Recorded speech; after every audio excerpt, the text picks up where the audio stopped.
Peace and love, world. Welcome to another episode of Conversation with Zoe. This is episode 43, titled My Baseball Career.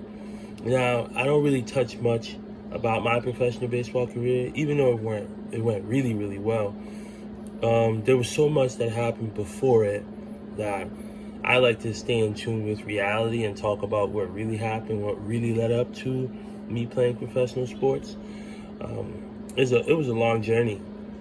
And you have to really, really sacrifice a lot. It's a lot of long hours. If you want to play and produce how you envision yourself, then you have to give so much to it. And I think for me, I want an identity outside of sports. I've created an identity outside of sports already that is really hard for me to just dial back to it.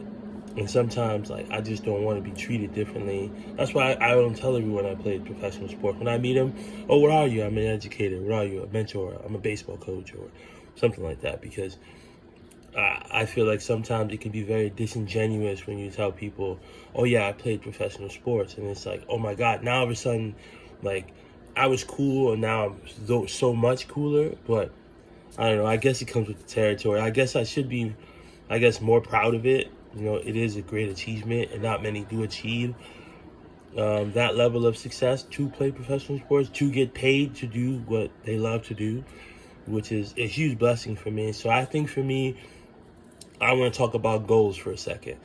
For me, goals are important to me, and how they're important to me is because of what I've been able to do with setting my mind to something and achieving it. So the first goal I ever set, if you played in Liga Paulino in 2003, 2004, you know that they had an FNHA team. And that was their select team that went to the Cal Ripken, that went to the Big Roof, went to all the select tournaments, right? I would notice, right, that there would be a gap in the season around July where all the better players would leave, and then we either have interleague games, or we would just call it we'll just take a mid-season break before we come back, finish the season, and then head to playoffs. Now I would notice that these guys, my man Estrella, Overtime Larry, my boy, all these guys would come back from Cal Ripken with batting gloves, cleats, all this stuff. And I'm like, damn, what is it that those guys are doing and I'm not? So then I'm like, you know what? I got to make that team someday. And honestly, I just really wanted the jersey with your name on the back because, that was a thing at the time. Not everyone has their name on the jersey, but back in the day, that was it was a special thing to have because, not everyone did. The most you had was your league's name on the back, right? And your number. Your number was always a special thing. But anyway, fast forward, I made that team, right? And I made that team and I made noise in that tournament. Cool. High school, right? Get to high school. Tried out for varsity as a freshman. Didn't make it, but starting on JV at Ohalos, doing my thing. Now, for those out there who are discouraged by not making varsity your freshman year, it may not be talent that holds you back, but it may be your baseball IQ, right? And that's what I remember. One of the only freshmen, shout out my boy Jason Perez, were the only people who did make varsity in my freshman year, if I do remember correctly. His baseball IQ was way beyond mine. His ability to dissect the game and be in the game and be in each moment and make that proper pitch was something that I wasn't there yet. So for those young athletes out there, take JV as a stepping stone. It is like the minor leagues. It is like the farm system to varsity, right? If you want to make it a grander thing. And take pride in it. Go out there and play the game. Go out there and work on the things. Maybe ask your coach, hey, why didn't I make it? What do you want to see from me? And go out there and go get it. Maybe get bigger, faster, stronger. Work on those things. So, boom. Stellar JV year. Sophomore year, made varsity. Did my thing there. I actually didn't play varsity. I made this varsity team, then I got in trouble. And I really didn't care about me getting in trouble because I was transferring anyway, right? But I wasn't going to play at O'Hallows that year. I had an indifference with my boy Chuck. Chuck, love you, bro. Hope all is well. And I wasn't going to play. He kicked me off the team, or he demoted me. But even though I was wrong, which I'll tell that story another time, I was wrong, but he didn't know I was wrong. There's no way he would have known. You know what I'm saying? I covered that story up way too well for him to know. But either way, what happened to me, I earned it. So he called my pops. I ended up playing JV. Won Offensive Player of the Year. We almost won the league. Did my thing. Batted like 67, crazy numbers. And here I am to Southfield Academy. I'm at Southfield Academy. I started 3 years, 3-time first team all conference. It was a struggle, you know. It was a struggle being in like a good school, but then having like Salisbury and those big dogs and getting over that hump, like to beat those guys. Like when you go to a co-ed school, you don't have the testosterone and all we do is win. We eat and sleep and shit wins. Like all we do is win. So when it came to them, they were just a different animal. Sophomore year, lost 2-0, 2 pass balls. That was the final score, 2-0. Junior year, blown out. Right. Lost like football score, like 27-13, something like that. Senior year, we beat them 10-4 in their house. Right. I almost had the golden sombrero in that game, but I hit a triple my last at bat, sliding up, pop-up slide into the crowd, going crazy. And it was just a beautiful thing, like just to get over that hump the final year. And it would take more time, but when my podcast is released, watch out for the Conversation with Zoe podcast will be released. We'll talk about that more in depth.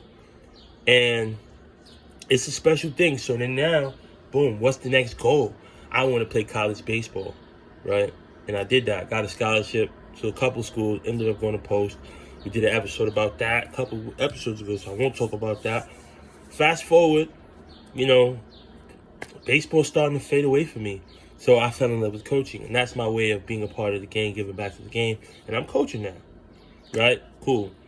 And I met some people, shout out to Albert Gonzalez, who played overseas in Spain, and he told me the whole process. So I'm like, cool. Shout out to Baseball Jobs Overseas, all those good people. And, you know, David Burns, shout out to those people. All my guys from the International Baseball, you know what I'm saying, showcase all of those people. The International Stars, love you guys. Wish I was in Prague with you guys again this year. And so I just started going after it. You know, I'm training hard. I'm getting after it. And it seems like I'm getting contracts, but I'm not getting anything to stick, right? I got 3 contracts sent to me and then 3 contracts pulled. Like, oh, we signed somebody else. It happened to me 3 times. So I told myself, like, I'm going to give it one last hoorah. Like, I'm 25 years old at the time. So this next year is it for me. If I don't make it this year, I'll play in Soria and rec leagues and call it a day. But this whole professional baseball thing is just not going to happen for me. And what you guys need to understand is you get to a point where you have to pay your bills, maybe go to school, maybe work, maybe do all these things and still try to support your dream, right? So I've always tried to work jobs that allow me to train. So being a baseball coach, I'm always around baseball. So even if I'm not training, I'm still mentally training, right? So take that as food for thought.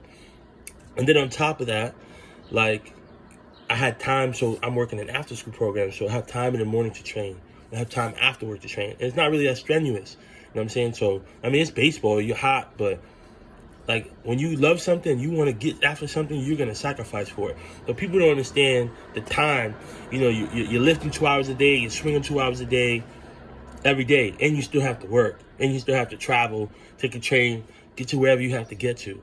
So for me, it finally happened, and I ended up signing with the Sweatcop Blue Bats in Austria, and had 2 great seasons. You know, my first year, I hit 457 with 5 bombs in half a season.